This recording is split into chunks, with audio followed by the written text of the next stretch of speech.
Up, and we'll listen to the Nas album that he did with Hit Boy. Zibba-dibba-dibba-doo. All right, that's not what I want.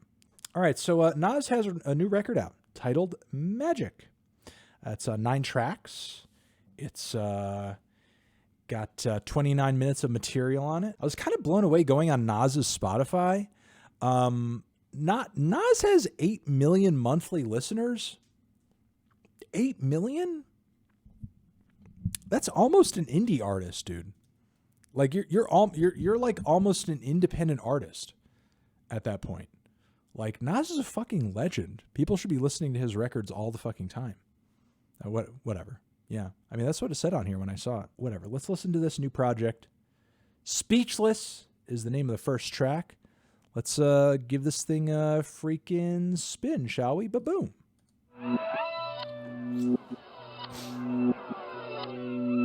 Pick her down on his luck. That 27 Club line is really funny because he sounds like he's fucking 27 in this song. He sounds like he's fucking 27. What the fuck? Wow. That's really hot, old school fucking beginning to this record. And again, like it sounds old but not stale. You know what I mean? It sounds old but fresh and hard. And goddamn, he really came through with something that sounds kind of classic on this one. I can't believe this is new. It even sounds like we're not doing polls. This ain't New Music Friday, bitch. This ain't New Music fucking Friday. Look, for as good as King's Disease 1 and 2 have been, there was a certain quality to Nas's voice on those records where he sounded very aged in a good way and sagely. But like here, he sounds like a young boy. He sounds like young boy on this one. Holy shit! But yeah, it's pretty good. This is pretty good. Let's keep it going. That was a good track.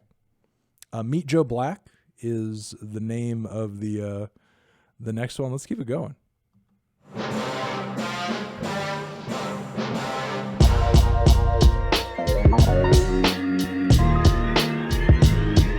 Why would I ever have to cop a chain again when the QB chain birthed most of chains in the game? Leave me out of the weasel shit. Be cool when you see me. I'm hot at all that rap deeper shit. The hood know you pussy, so we don't borrow, believe in it. Locked in on the instrumental, I took back the key to this. Run me the keys, run me the bees, run me that flow back. Your top 3, I'm not number 1, how could you post that? I would have crowned the city is mine, you cannot hold that. I'm not the one to go back, you fuck around me, Joe Black. Run me the keys, run me the bees, run me that flow back. Nice. Another banger on this thing. This is crazy. This is crazy that like I guess he's still probably going to do King's Disease 3. Then what is this? He's just holding us over with gold. Like King's Disease 2 was just like so many fire tracks on it. And now he's just like hitting us with this very tight, very short slapper of a record, I imagine. I mean, this thing is just 29 minutes long. I imagine he's kind of giving us all killer, no filler. All right, next one's Ugly. Let's give that a spin. Rock got the ugliest cry. They call my city Gotham City, opposite of pretty. Weatherman cannot predict bullets rain. Is all killer, no filler a white peopleism? I don't know what culturally that has its origins in. I think when I think of white peopleisms, I think of more like a hey there, bucko. From out the 50, it's ugly outside. Big L would be here if it wasn't. Hella freeze over the day it doesn't get ugly out.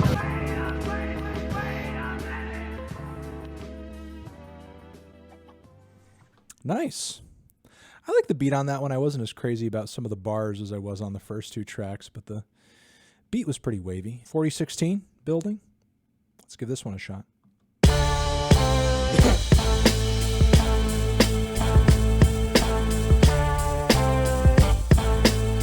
Sounds like some classic Bling era shit. That 70s Heron pressed on. Teflon. I'm in the studio lately. The ones you grew up with, that's with the dumb shit. They want you slump cause you get love, ain't that some shit? 20 trucks at the awards, we be moving so crazy. I don't buy into the hype, I'm in the studio lately. Nas is certainly not fucking around. He's not fucking around.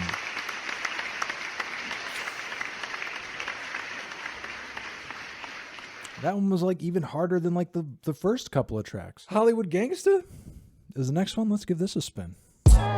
Shout my young New York niggas out there on that drill shit. You should be on a drill beat, Nas. Yeah. Couldn't get Nas to visit. I seen both ends of the ladder. Ain't seen no silver platter. Fiction don't even matter. We don't act for the cameras. Guess the use of the ego having head in it. I got to see Jay-Z and Nas beef. I got to see 50 Cent and Kanye beef. I got to see fucking Jadakiss beef. And it was really weird to like follow rap beefs in the early internet age. Let me tell you, it was fucking weird. Hollywood Gangsta. I'm the opposite of that. Kind of a mild one on there, but not bad. The 50 Kanye thing was not like a super angry, heated, bloody beef or anything like that. It was more of a Melanize. It was really more of a competition to see who could sell the most records between 50's Curtis record and Kanye putting out Graduation at the same time. And obviously, Kanye outperformed. But at the time, 50 Cent had like promised that like, yeah, if Kanye outsells me, I'm quitting. I'm done. I'm gonna quit. And at the time, I much preferred Kanye to 50 Cent, so I was pretty like excited to see 50 Cent quit. So I was like, God, I could only hope he'd be done forever if Kanye fucking outsold him. So I was actually very invested in the Kanye 50 Cent beef at the time because I thought 50 Cent sucked ass, especially compared to Kanye, and just hoped that he outsold him just so Kanye, regardless of whether or not Graduation was even good, just hope that he outsold just so 50 Cent would go away. But 50 Cent didn't retire technically, but his career did in terms of like, viability really take a tumble for a while after that point. So, it did actually kind of end up panning out in that way. and I get it at this point. 50 Cent has legend status right now, and I get that, but like you have to appreciate that, like, I was alive at the time where he hadn't achieved that yet or wasn't given that. I was there for it. And, honestly, being there for it, not having the, look, there are a lot of people in my age who will tell you after the fact, like, yeah, 50 Cent was great. He was amazing. He was fantastic. Just because, like, there's kind of that classic, or I guess, essential aura about him after the fact. And, I get that his old school shit still carries weight and still defined a certain era of hip hop. And look, I mean, he was a huge commercial crossover during his time, as was Kanye. But Kanye did it with some real artistic flair, whereas 50 Cent, I think, was very one note. It's like there are even back in the day like 50 Cent songs and G-Unit songs that are like mirror images of fucking each other. It's because he just like recycle flows and recycle, basically like the same kinds of hooks on shit sometimes. Like he's got some good early hits, and his mixtape stuff is definitely worth championing. But back in the day, I was not a 50 fan, and I'm not going to tell you after the fact that I think 50 is great. I'm not. I was never like a big 50 fan, and again was very pro Kanye retiring 50 during that competition, more of a competition than a beef. But that was Hollywood Gangsta, kind of a mild cut, most mild so far, I think. Next one is titled "Woo for the Children." Woo for the Children? The children?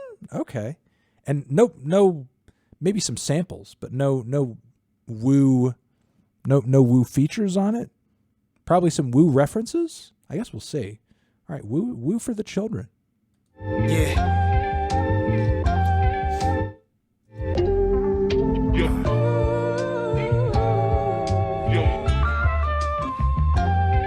I don't work this hard to be around people I don't like. Gotta be a special type nigga to deal with my life. Gotta be a special type nigga to feel what I write.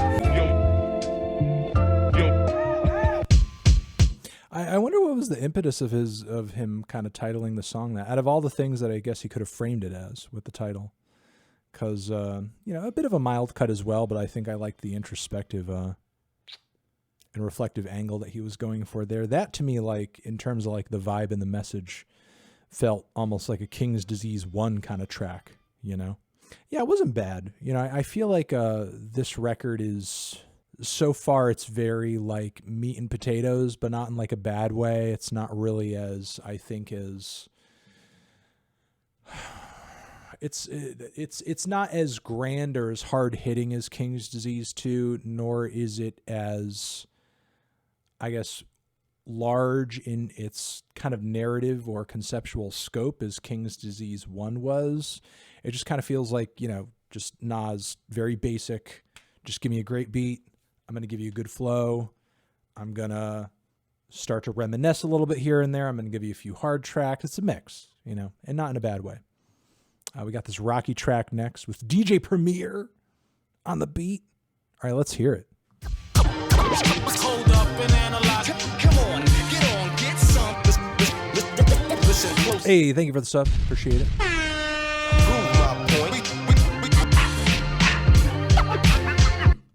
Nice. Great track. Great track on this thing. Banger beat, classic vibe. The Rocky feature was impressive. Funny that Rocky is the only feature on this thing. Oh, nice. He's hitting us with some good tracks. The Truth. The Truth. Next, Nas is giving us The Truth. Can't bury you with your money. Can't bury you with your bitch. The dark side of Vernon draws from the dime block. They had it clicking, but today it's a new slimes out. Instagram trick in the hood, what they crying about? Petty crimes, bitches, and money, that's what they lying about. Niggas ain't telling the truth enough. No. Your mouth water like food grill with wood chips. Woolridge, button up flannel, looking wolfish, my hair woofing. Hey, shout out to the flannel. Shout out to the button up flannel. Shout out to the flannel. Shout out to the flannel. This is a certified hood classic. Nas must watch the videos. It's enough slices! Shout out to the flannel. Simple lessons, 1 foot on the curb, 1 foot in the Lexus. Dead, they ain't shit to the kid. Whoa. Nice. And that's a sick beat too. I think it's one of the more solid set of verses and, you know, hooks that he has on this project. That was a really good one. Cold-blooded. You don't look like the truth to us? Dedicated. This is the last track on the record. Let's give a listen to this track and we'll continue on. Fucking kidding me? Are you fucking kidding me right now? Are you fucking kidding me? Okay. Well, that was a solid fucking project. Again, you know, not as large and as robust as KD 1 or 2. But it had some great highlights on it, you know? I mean, it just sort of seems like in a way, compared to his, you know, most recent projects, you know, it seems like a bit of a detour, kind of a thing to hold you over, you know? But, like, still some really good tracks on it. You know, it seemed like him and Hit Boy weren't trying to do anything, like, too grand or too ambitious, you know? But even in keeping it simple, like, it was just slaps on slaps on slaps, you know? Better than Stillmatic? No, I don't think it's better than Stillmatic. I would say maybe I prefer it slightly above maybe the self-titled, you know, that he did with Kanye. You know, the production was so good and there were so many hard-hitting cuts on there, you know. I prefer KD 1 and 2, but it's still very good. It's still very good. So, you know, not really a bad one at all. You know, it's not like one of his best ever, but I don't think it's really even trying to be that. You know, it sort of seems like a really quick, you know, hard-hitting set of very straightforward tracks to kind of hold us over until, you know, until we get something bigger, you know. Yeah, you know, Nasir. I sort of feel it like between Nasir and KD1 maybe, you know. It's still very good.